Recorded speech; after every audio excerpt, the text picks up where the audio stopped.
నిన్న మీరందరూ గమనించుంటారు, మాజీ ముఖ్యమంత్రి గారు వైఎస్ జగన్మోహన్ రెడ్డి గారు మత్స్యకారుల తరఫున అక్కడ పెట్టిన ఫిషింగ్ హార్బరు, ఆయన స్థాపించిన ఫిషింగ్ హార్బర్ దాదాపు 300 కోట్లు ఖర్చు పెట్టి వాళ్ళందరికీ అనుకూలంగా ఉండేటట్టు ఒక్క దగ్గర వాళ్ళకి సరిపడా ఇన్ఫ్రాస్ట్రక్చర్ కూడా తయారు చేస్తూ వాళ్ళ భవిష్యత్తుకి ఏమి ఇబ్బంది రాకుండా ఉండాలని చెప్పేసి ఆ ఫిషింగ్ హార్బర్ పెట్టడం జరిగింది. అది ముందు కృష్ణపట్నం పోర్టు ఆ విధంగా ఆ ఏరియాలో అంతా స్ప్రెడ్ అయి ఉంటే, ఇప్పుడు కృష్ణపట్నం పోర్ట్ అనేది ప్రైవేట్ వ్యవస్థకి ఇచ్చారు కాబట్టి వాళ్ళకి ఒక ఫిషింగ్ హార్బర్గా తయారు చేసి దాదాపు 3 సంవత్సరాల్లో కంప్లీట్ కూడా చేసేసి 10% నిధులు ఇస్తే అది పూర్తిగా అయిపోతుంది అన్నమాట. వాళ్ళందరికీ చూసి మనం ప్రైమ్ మినిస్టర్ గారు కూడా ఆగస్టు 24లో దానికి ఓపెనింగ్ సెరమనీ కూడా పెట్టి ఆ పోర్టుని కూడా ఇనాగరేట్ చేశారు. అది ఇంకా ఆ మత్స్యకారులకి వాళ్ళకి ఆ హ్యాండ్ ఓవర్ చేయడం తప్ప ఇంకేం లేదనమాట.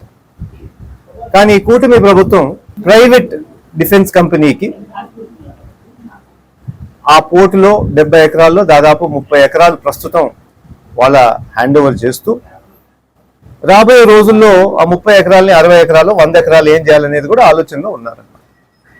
ఆ డిఫెన్స్ కంపెనీ మీ అందరికీ తెలుసు, ఒకసారి వాళ్ళు స్థాపించిన తర్వాత అక్కడ ఉండే మత్స్యకారులకి లోపలికి పోవాలన్నా కానీ ఒక సెపరేట్ ఐడెంటిటీ కార్డు కావాలి, ఎవరైనా అనుమతిస్తేనే లోపల పోవాలి, ఏ టైం అయినా కానీ లోపల పోవడానికి వాళ్ళకి ఆ ఫ్రీగా మూవ్మెంట్ లేకుండా పోతుంది.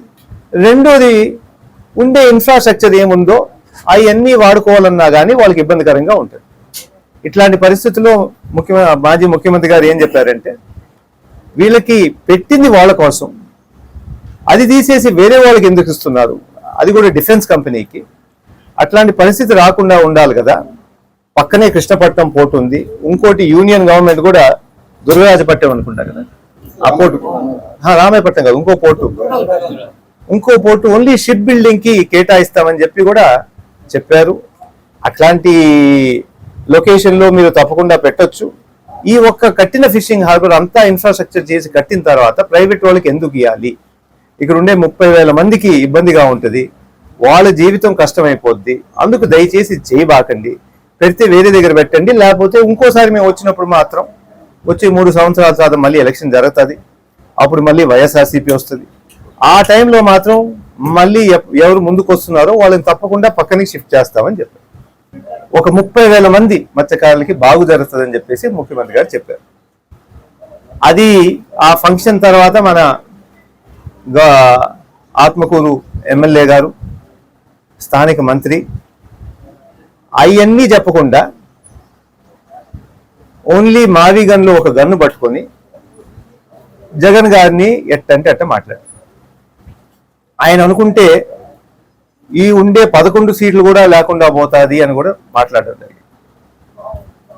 రామనారాయణ రెడ్డి గారికి సూటి అడుగుతున్నాం, ఆ 11 సీట్లు వదిలేసేయండి, 174 సీట్లు వదిలేసేయండి.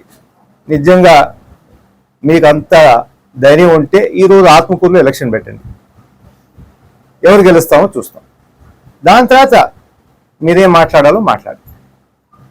ఈరోజు ఆత్మకూరు పరిస్థితి చూస్తే ఒక మాఫియా, ప్రతి మండలంలో ఒక మాఫియా తయారు. ఇసుక మాఫియా, మట్టి మాఫియా, భూమి మాఫియా. ఎక్కడ పోయినా కానీ, ఏ రోడ్డు పోయినా కానీ, ఏ మండలం పోయినా కానీ దాదాపు 7 రీచులుగా ఓపెన్ చేస్తూ దాంట్లో ఇల్లీగల్గా కూడా ప్రతిరోజు రాత్రి ఎంత ఇసుకపోతుంది అనేది ఎవరినైనా కానీ ఆత్మకూరు ఏ మండలంలో కానీ ఏ ఊర్లో అయినా అడగండి. మేము ముందే చూపించాం మీ బండ్లు ఏ విధంగా తీసుకోబోతున్నాయి. దానివల్ల 7 మంది కూడా చనిపోయారు. 7 మంది చనిపోతే ఆ ఒక ఇల్లీగల్ రీచ్ నుంచి, అది ఏం రీచ్, అది సంగం కాదు, పెరుమాళపాడు రీచ్. ఆ పెరుమాళపాడు రీచ్ నుంచి ఇసుక తోలుతూ ఎదురుగా వచ్చే ఒక కార్ని ఢీగొట్టి 7 మంది చనిపోయిన తర్వాత పోలీస్ కంప్లైంట్ చేసినా కానీ 3 రోజులు అసలైన డ్రైవర్ పట్టుకోకుండా ఆ రీచ్ యజమాని కానీ ఆ బండి యజమాని దాకా ఇప్పుడు దాకా ఏం చర్యలు లేవు. ఆత్మకూరు పక్కన ఇల్లీగల్గా లేఅవుట్లు కానీ లీగల్ లేఅవుట్లు కానీ అన్నిటికీ ఇల్లీగల్గా వచ్చే మట్టి అంతా మీ ఆధ్వర్యంలోనే జరుగుతూ ఉంది. ఇవన్నీ అడిగితే ఒక సమాధానం లేదు. మీరు చేసే దాడుల మీద ఒక సమాధానం లేదు. ఇక్కడ జరిగే అన్యాయం కానీ మీరిచ్చిన హామీలకి ఒక్కటన అమలు చేశారా? సోమశిల ప్రాజెక్టు మేము 50 లక్షలు ఇచ్చి గుడి కట్టడానికి ఇస్తే ఇప్పుడు దాకా ఆ పరిస్థితి ఏందని ఎవరికి చెప్పట్లేదు.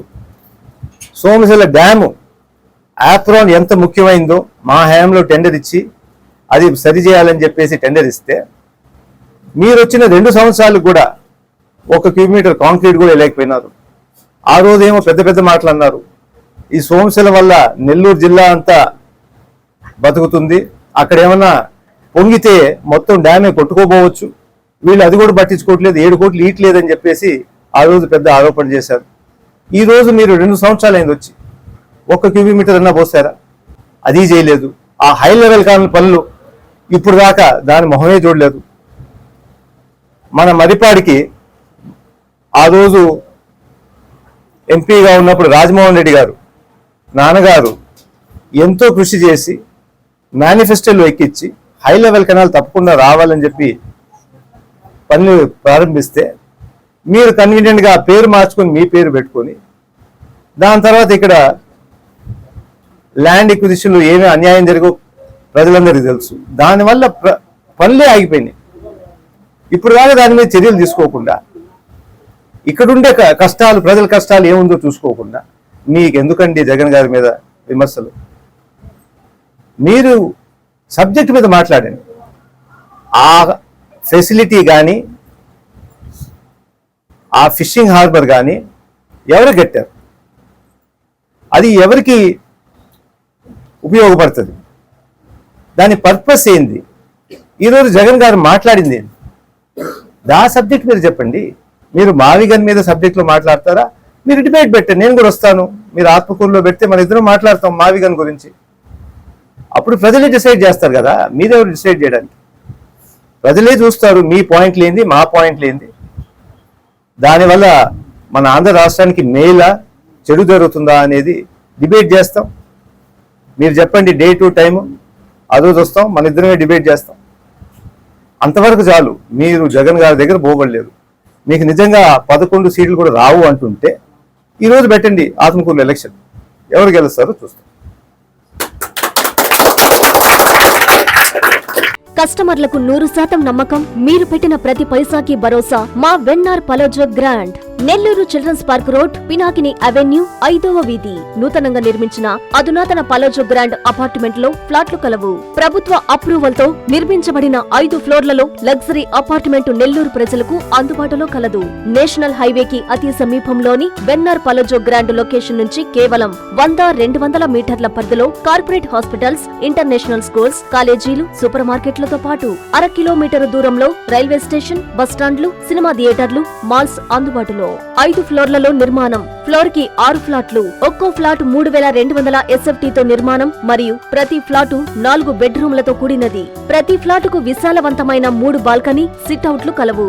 ఈ అపార్ట్మెంట్ నిర్మాణానికి ఉపయోగించిన మెటీరియల్ ప్రతిదీ నాణ్యతతో పాటు బ్రాండెడ్ తో కూడినది. అత్యాధునిక వసతులతో కూడిన నిర్మాణం వెన్నార్ పలోజో గ్రాండ్ ప్రత్యేకత. Car parking, children's play area, lobby, apartment చుట్టూ ఎటు చూసినా 20 అడుగుల సెట్ బ్యాక్స్ తో పాటు 2 వైపులా ఎంట్రన్స్ తో 24 గంటల సెక్యూరిటీతో అత్యంత విలాసవంతంగా గేటెడ్ కమ్యూనిటీ స్థాయిలో నిర్మించిన అపార్ట్మెంట్ ఇది.